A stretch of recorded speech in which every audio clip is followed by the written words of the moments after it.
Hello and welcome to Tori's Stories. Are you ready for today's book? Then let's begin. Today's book is The Snail and the Whale, written by Donaldson and illustrated by Alex Scheffler. If you've got a copy of this book, why don't you go and fetch it and we'll read together. This is the tale of a tiny snail and a great, big, grey-blue humpback whale. This is the rock, as black as soot, and this is the snail with an itchy foot. The sea snail slithered all over the rock, and gazed at the sea and the ships in the dock, and as she gazed, she sniffed and sighed. The sea is deep, and the world is wide. How I long to sail, said the tiny snail.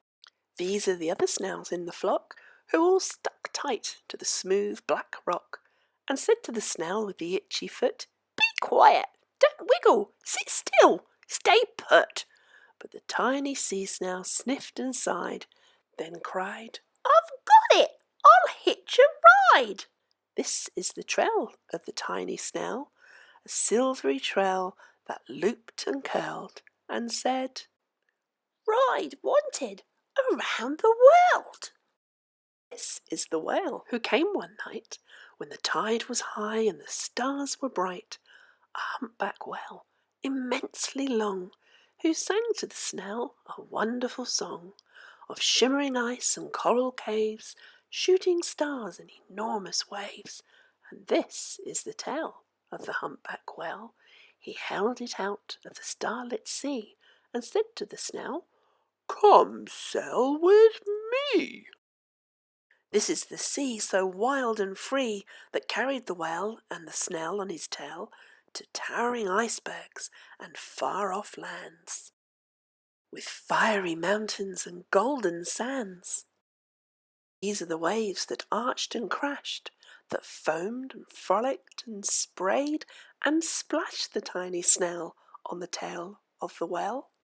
These are the caves beneath the waves, where colourful fish with feathery fins and sharks with hideous, toothy grins swam past the whale and the snail on his tail. This is the sky so vast and high, sometimes sunny and blue and warm, sometimes filled with a thunderstorm, with zigzag lightning flashing and frightening the tiny snail on the tail of the whale. And she gazed at the sky, the sea, the land, the waves and the caves and the golden sand.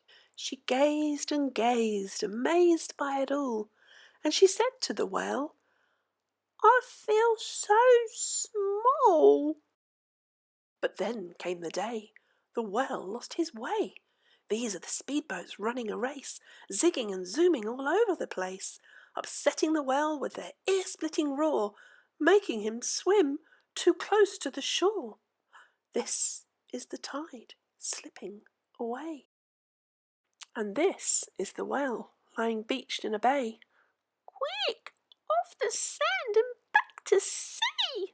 cried the snail.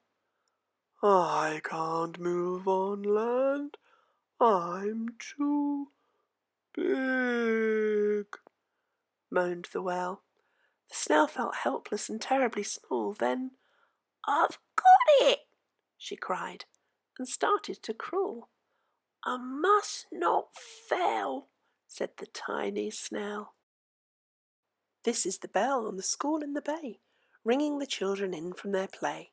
This is the teacher holding her chalk, telling the class, "Sit straight, don't talk."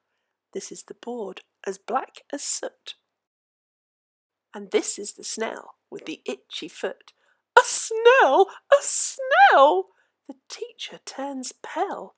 "Look," say the children, "it's leaving a trail." This is the trail of the tiny snail, a silvery trail saying, "Save the whale." These are the children running from school, fetching the fireman, digging a pool, squirting and spraying to keep the whale cool. This is the tide coming into the bay.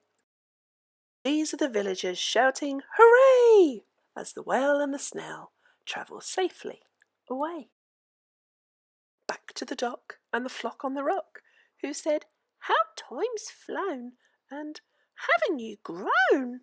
And the whale and the snail told their wonderful tale of shimmering ice and coral caves, shooting stars in enormous waves, and of how the snail, so small and frail, with her looping, curling, silvery trail, saved the life of the humpback whale. Then the humpback whale held out his tail, and on crawled snail after snail after snail. And they sang to the sea as they all set sail on the tail of the grey-blue humpback whale.